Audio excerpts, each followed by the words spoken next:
Section 35 of The Toilers of the Sea by Victor Hugo.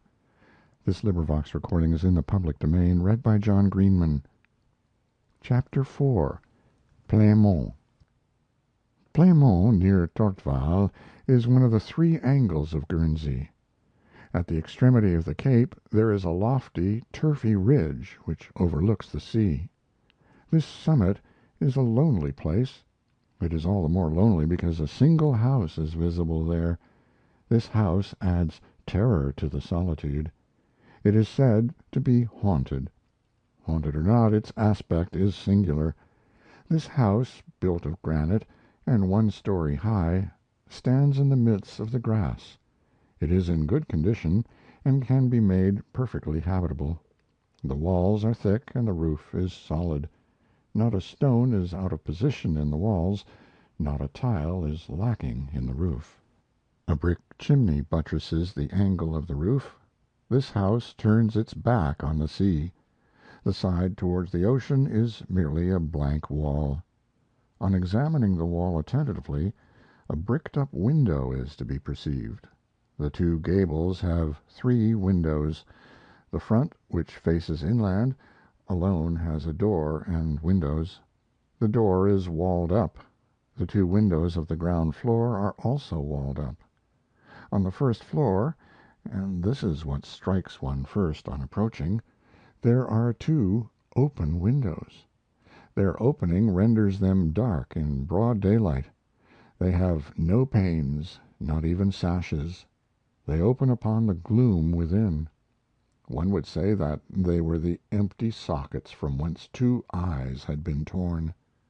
There is nothing in this house. One perceives from the yawning apertures the dilapidation within. No wainscoting, no woodwork, naked stone. One fancies that one beholds a sepulchre with windows which permits the specters to gaze out. The rain undermines it on the side toward the sea.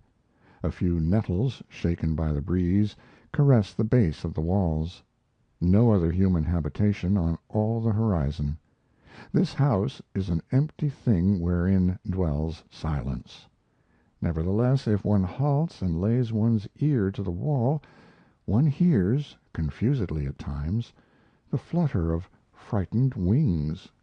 Above the walled-up door, on the stone which forms the architrave, are engraved these letters: ELM PBILG, and this date 1780.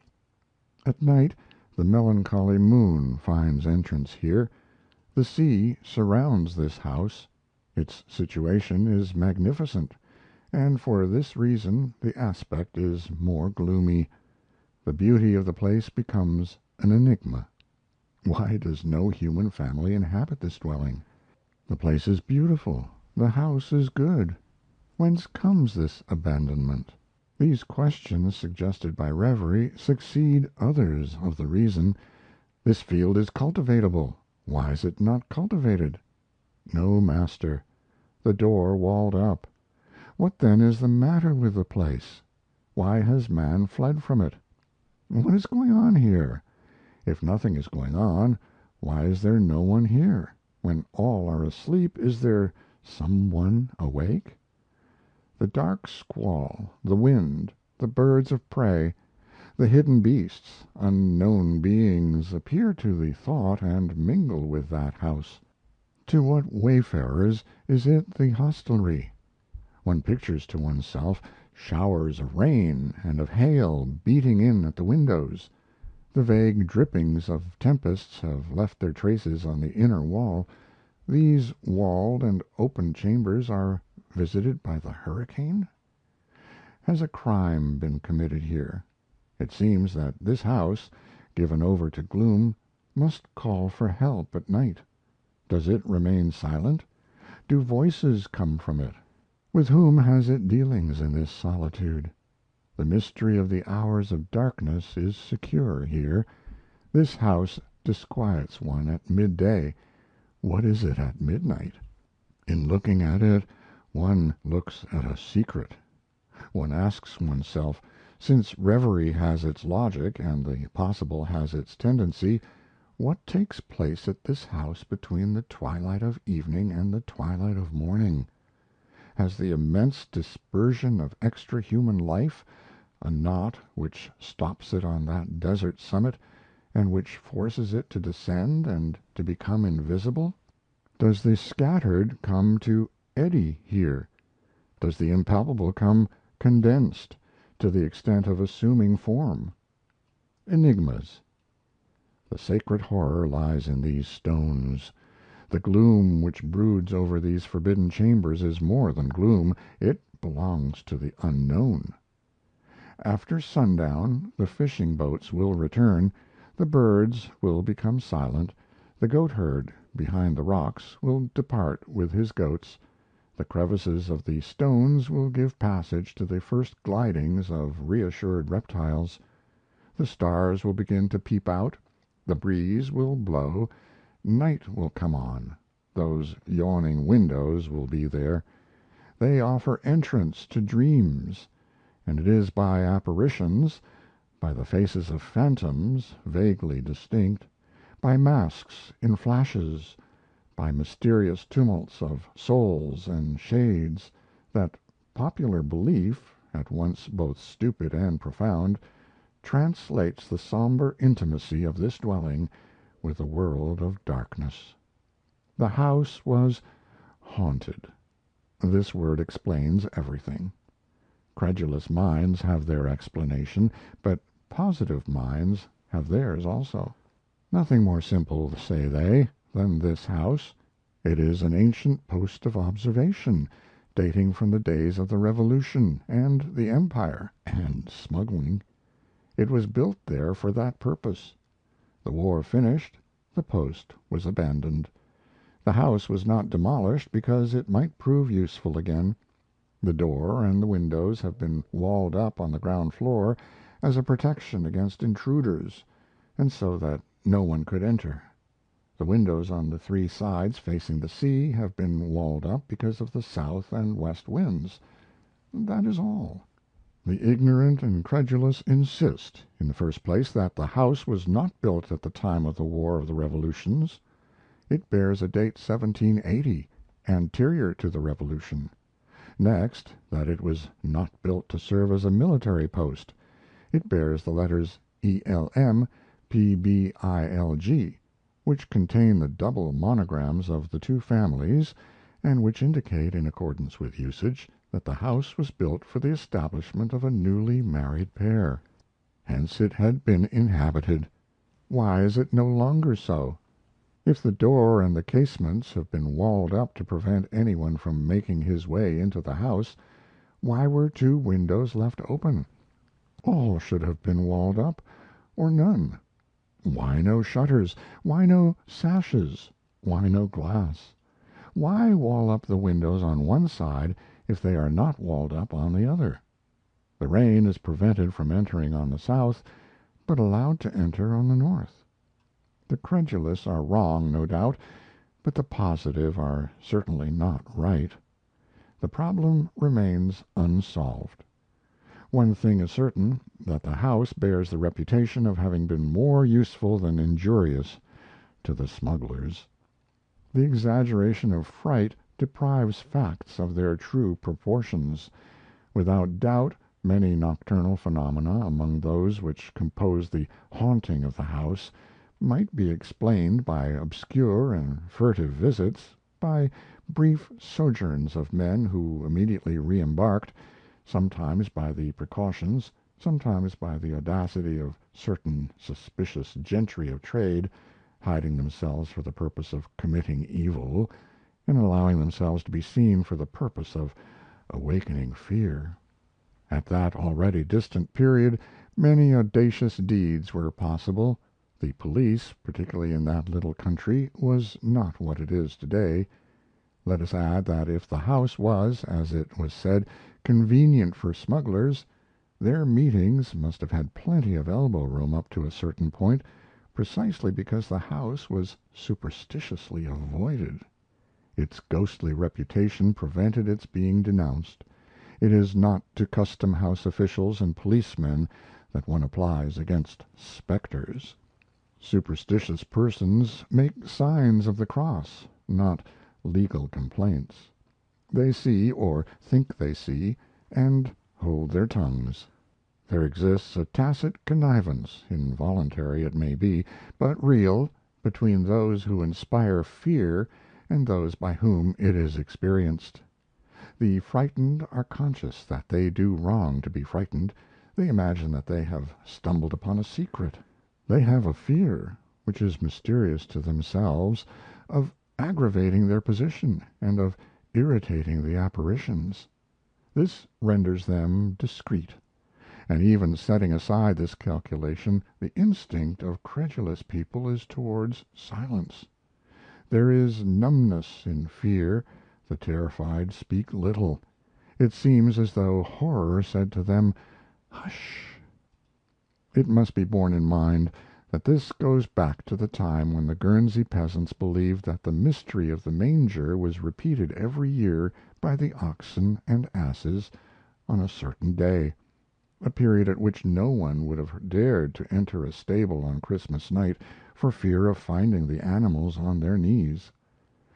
If local legends are to be believed, and the tales of the person whom one meets, superstition was formerly carried to the point of suspending from the walls of that house of Plainmont, from nails which are still to be seen here and there, rats minus their paws, bats minus their wings, carcasses of dead beasts, toads crushed between the leaves of a Bible, sprigs of yellow lupin, strange votive offerings, hung there by impudent nocturnal passers-by, who thought that they had seen something, and who hoped, by these gifts, to obtain their pardon, and to conjure away the bad humor of the witches, specters, and sorcerers.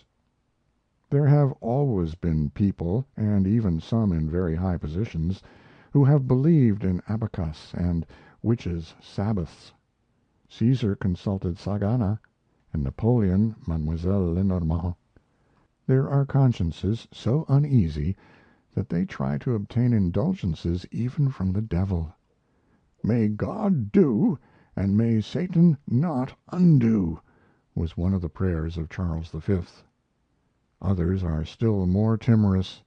They even go so far as to persuade themselves that one can be in the wrong towards evil.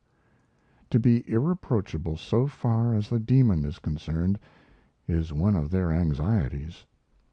Hence religious practices turn towards this immense but unknown power of evil. It is a form of bigotry as well as any other. Crimes against the demon exist in certain diseased imaginations. It tortures eccentric casuists of ignorance to have violated the laws of the nether world. They have scruples on the side of the darkness. To believe in the efficacy of devotion to the mysteries of the Brocken and Armuir, to imagine that one has sinned against hell, to have recourse because of chimerical infractions to chimerical penitences, to confess the truth with the spirit of a lie, to make one's mea culpa before the Father of the fault, to confess in inverse sense, all this does or has existed. The reasons of trials for magic and witchcraft prove this on every page. Human dreams go as far as that. When man takes to getting frightened, he does not stop.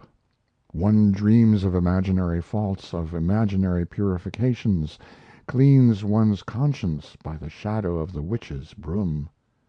At all events, if that house has secrets, that is its affair. Setting aside a few chances and exceptions, no one goes there to see it. It is left alone. It suits no one's taste to run the risk of infernal encounters. Thanks to the terror which guards it, and which wards off any one who might observe and bear testimony, it has always been easy to enter this house at night by means of a rope ladder, or even simply of the first ladder at hand, taken from the neighboring gardens.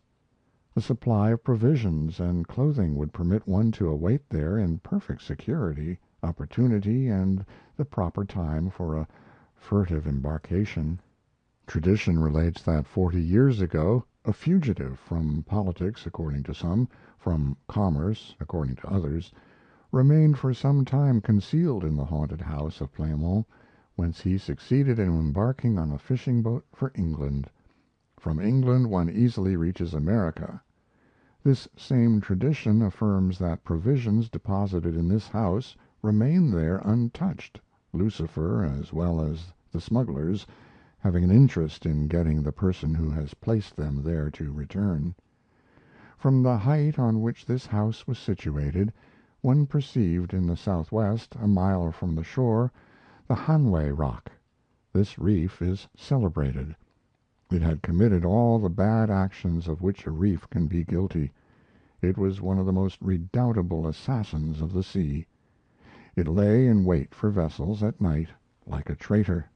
It had enlarged the cemeteries of Tortval and of La Roquine. In 1862 a lighthouse was placed on that reef. Today the Hanway Reef lights the navigation which it was wont to lead astray. The ambush holds a torch in its hand. That rock, which was formerly avoided as a malefactor, is now sought on the horizon as a protector and guide. Then Hanway reassures those vast nocturnal spaces which it terrified in former days. It is something like a brigand turned gendarme.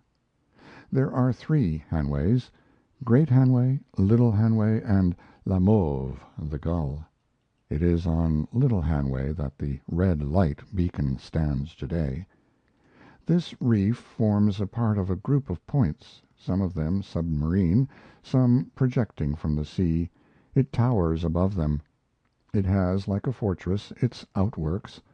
On the side of the high seas a cordon of 13 rocks. On the north two breakwaters, the Haute Fourquille, the Aiguillon, and the sandbank, the Erouet. On the south three rocks, Cat Rock, Pierced Rock, and Roc Herpin, besides two sandbanks, the South Bout and the Bout du Monet, and besides, in front of Plainmont, level with the surface of the water, the Tas de Pois d'Aval.